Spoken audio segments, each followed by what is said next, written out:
Talking Harsin, talking Bo, talking Auburn Tigers here at the Voice of College Football. We bring in Michael Gittens. We also have Ike Jones from the War Rapport right here on YouTube. So just go to your search bar and put in the War Rapport, and you will catch them talking Auburn football all the time. Gentlemen, we appreciate you coming on. How you doing tonight? Amazing. Thanks for having us. Great. Yes, absolutely. Glad to be here. Yeah, good to have both of you. You guys have an excellent YouTube channel. And again, we would encourage everybody to head on over there for Auburn Talk all the time. And how can we talk Auburn football? I don't think it goes on. You guys probably get questions every day about Bo Nix. He's got an army in his camp, but he's also got many detractors. And there's reasons why. Is it the coaching? Is it him? What is it? How well has he played? How much do we blame the offensive line? The guy's a tremendously talented athlete, and pretty much the microcosm of his career was pretty much out of the gate against Oregon. He didn't look so good for 3.5 quarters. Then he pulls the game out in the last few seconds, and it was pretty sporadic. It didn't look good on the box score, but he got it done at the end. So, Michael, we'll start with you in regards to your thoughts about Bo Nix and what's been good and not so good, and will he be the guy this fall again? Well, Bo is extremely talented. His talent ceiling is high. I think, we've heard Harsin in recent days acknowledge that his talent ceiling is really high, but his numbers and his output have been underwhelming these first 2 years. So, you have a camp that says that it's coaching, and then you have a camp that says that it is the young man himself. Now, I believe it's a mixture of both, right? Like, I think that he has not been super accurate his entire football career, mostly due to fundamentals. And, we interview players. We talked to Chris Todd, former Auburn quarterback, and, he, in analyzing Bo, said if you can fix his fundamentals, you'll fix 90% of his accuracy issues. So what I think about Bo is that when we listen to Harsin, it seems that they're hyper aware of what Bo needs to work on to take that next step, right? And for what it's worth, I don't think that he was getting that hard coaching before. When you talk to former players, they tell us the only way to get it right is to go out there and rep it until you can't get it wrong. And, in this new kind of military style coaching that Harsin is bringing to the Plains, we're hearing from the players that, there's a lot more discipline around what they're doing. And they're certainly going to have to be more disciplined at the quarterback position if we're going to see some different results this fall. What you got on this one, Ike? Just as far as Bo Nix is concerned, he covered a lot of it. Super talented, right? Like, I don't think the talent is in question. He does some amazing things athletically that most quarterbacks would not be able to do, whether it is making a play with his feet or even, his arm talent. I think the issue with him is consistency, right? And you talk about a microcosm. I think he mirrored the previous coaching staff, right? Like, it was inconsistent at best. There were some really high highs and then there were some really low lows. And as a fan, it frustrates you because you understand the capabilities because you see those heights. And then when you come crashing back down to those lows, you're just like, man, why can't we level out somewhere here and figure out a way to be consistently doing the excellency that we're accustomed to seeing from either the coaching staff or the players. And like I said, Bo Nix, I think he encapsulates that entire feeling that we've been getting from the program for the last couple of years. Guys, when we're talking about the stature of the program, like in Auburn, most of the time the quarterback wins the job because he's the guy and because he went out and grabbed it and won the job. He's just that good. But there are times when there's just nobody else that's going to take the job, and maybe that he's not necessarily lighting the world on fire, but he's the best option that you have. So what are the other options, and can we see a possible quarterback battle run deep into August? I don't think at this point that there's much of a competition going on. I think that it's Bo's job to lose. He's going to have to perform really poorly, this week in practice and at A-Day to not at least start the season. I think the better question is, how long is his leash going to be once the season starts? if he has not shown significant improvement, particularly on the road. Now, we have a really tough road test at Penn State, and what if there are full stadiums will be a raucous environment. And Bo on the road has not been a great thing for the Auburn Tigers the last 2 years. His numbers have been pretty abysmal on the road, so he's going to have to show a lot of improvement. Harsin talked about, knowing when to throw the ball away, right? Knowing when, if you extend the play, that you don't have to make every play. Sometimes the best play is to make no play. And, he's supremely confident in his own abilities, but you cannot out-athlete everybody at this level like you did in high school. He hasn't seemed to learn that through his first 2 years at Auburn. And I think that Harsin and Bobo are really going to settle him in, or try to, right? So that, we can keep the team in the best position to win, because we have, an all SEC back in Tank, right? You have what should be an improved offensive line. I thought they got a bad rap last season, taking a lot of heat for, bad play calling and bad play designs that required them to block more than 3 seconds on average for plays to develop. So better play calling is going to help Bo. It's going to help the offensive line, and it's certainly going to help the Auburn offense. Yeah, I mean, so as far as other options, though, I do think that we have talent in the quarterback room. It's mostly unproven, right? So you're going to have to go with Bo Nix for what he's a known commodity. Right. But the freshman that's coming in, Demetrius Davis, everybody is really excited about the potential for him. We had Loy, who was the transfer over here, came in last year in backup duty, is currently in backup duty. He was hurt early in spring, so he has been limited right now in the spring.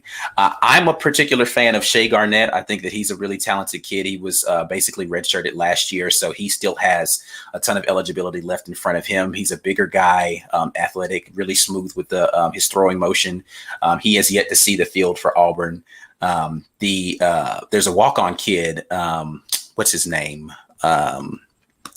I can't remember what his name is right now. The walk on that we have that's been lighting it up a little bit in practice, but there's some prospects for some other people out there. But back to your question initially, is like it's Bo or who else, right? Like, we don't really know what the other options are, just mostly not because they're not talented, but really because we haven't seen them. They're just unproven. And it's really just potential that you have out there until they're actually able to get into SEC competition specifically and see what they're able to do against people that aren't high school kids or, right. whatever, throwing it around in practice. So yet to be seen, but I definitely have some hope for some of those other guys. It doesn't matter now, but I would think that Auburn fans might have an eye toward Lexington, Kentucky a little bit more than they would normally, just because Joey Gatewood apparently wasn't better than Bo Nix, but he probably is going to be the starting quarterback at Kentucky. Yeah. Going to be very interesting to see what Gatewood does in the starting role in there. In retrospect, there were a lot of people who were calling for Gatewood early in his career at Auburn. I do think ultimately the right decision was made, Bo Nix versus Joey Gatewood, just from a standpoint of him Bo Nix giving you more opportunity to throw the ball. From an athleticism standpoint and what fit the system that Gus Malzahn wanted to run, though, I don't see any reason why Gatewood wouldn't allow you to win games, though. And sometimes I think he got enamored with, again, the talent potential of Bo Nix and not necessarily his talent output. And we didn't get an opportunity to see what the output could possibly be for Gatewood. So that is a little disappointing that we wasted a talent like that, but we'll see what he does in Kentucky. We don't really even know what they're going to be doing in Kentucky offensively right now, though. So is the system even going to be something that he can fit into? Yet to be seen if they're going to pull something together that's going to fit Joey Gatewood. Yeah, I will add that talent evaluation is going to be very different than it was under the previous coaching staff, right? So the way they're evaluating who the best guy is, and you talk about who's the number two, and to Ike's point, we don't know who the number two is because development at that position has been so poor that, if the starter goes down, the season goes down. That's where we've been at the last 8 years. Right. We thought that Jeremy Johnson would be the heir apparent to Nick Marshall. It turned out he wasn't. We had a stint with Sean White. Jarrett Stidham came in very heralded, underwhelmed in his second year, right, in this system. And we have not seen an example of this staff taking a freshman quarterback and developing him into an SEC caliber quarterback. So, we haven't seen him develop anybody. Honestly. Anybody, yeah. So it's going to be something to watch here with Harsin and Bobo, whether they can help us make some, progress in that area.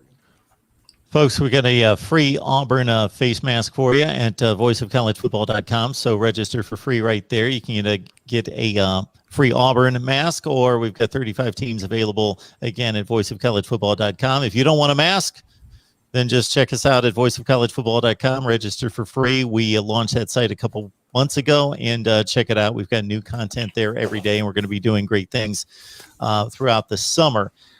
You guys are doing a nice job of putting these things into context, because you got to watch the games. You can't just look at a stat sheet and say this is what it is. But of course, the stats generally tell the story. I'm going to say they tell, depending on the situation, 75% of the story. And with Bo Nix, it's 58% passing. It's 12 touchdowns, 7 picks last year. And what we see out of that type of program elsewhere, we're seeing guys throw for 35 and 40 touchdowns. Now, that may not necessarily be Bo Nix's lot in life, even if he's successful, but are we going to be able to see a reflection on the stat sheet? What would you guys like to see that's reasonable out of him if he's playing well, if he gets developed? They're running an offense that's not Joe Brady and Joe Burrow 2 years ago, but what you would expect to be a nice improvement this year.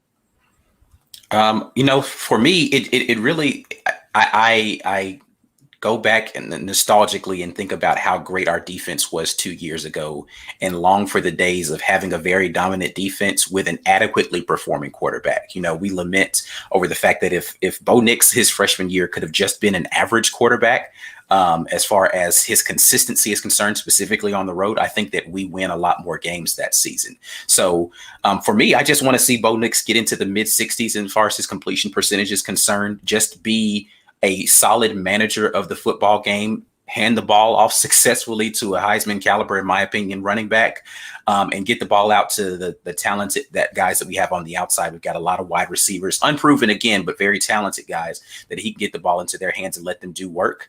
And then just take care of the football. The touchdown to interception ratio is really what I'm more concerned about, not necessarily how many touchdowns he throws for, because I honestly expect that he's going to use his legs to get a lot of things done offensively. So if he can keep his ratio pretty lopsided in the direction of touchdowns, and he can get that completion percentage up to the mid 60s, I'd be very satisfied.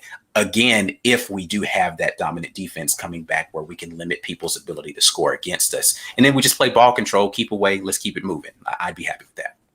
Yeah, for me, it's the same, right? Like mid 60s, and the model for that would be 2020 Kellen Mond. Right. Mm-hmm. What Jimbo Fisher was able to do with Kellen Mond at Texas A&M is exactly what I would be looking for. I think that's a reasonable progression for Bo. The better quarterbacks in our league we've seen over the last 3 years have completion percentages somewhere above 70%. Right. Mac Jones was crazy accurate, not just in completing passes, but his ball placement was phenomenal. Kyle Trask was one of the most blitzed quarterbacks in our league, and Florida had a one-dimensional offense. But when you blitzed him, he burned you to the tune of 17 touchdowns versus 3 interceptions. So blitzing him was a non-starter, right?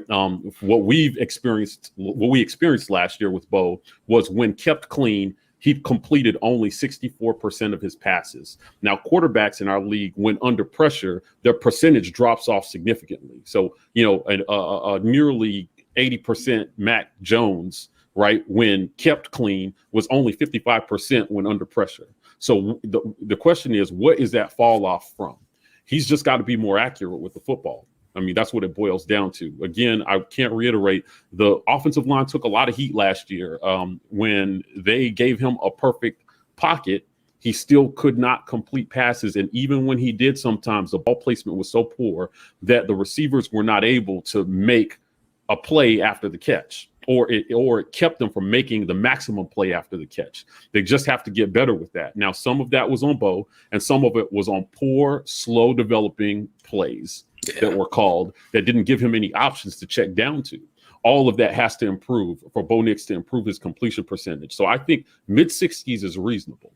We don't need to, with the defense that we have and the running back that we have, we don't need him to go out there and throw for 70, 3% or anything crazy like that. You just limit the turnovers, manage the game, and don't miss the big throws when you get the chance. That's all we need.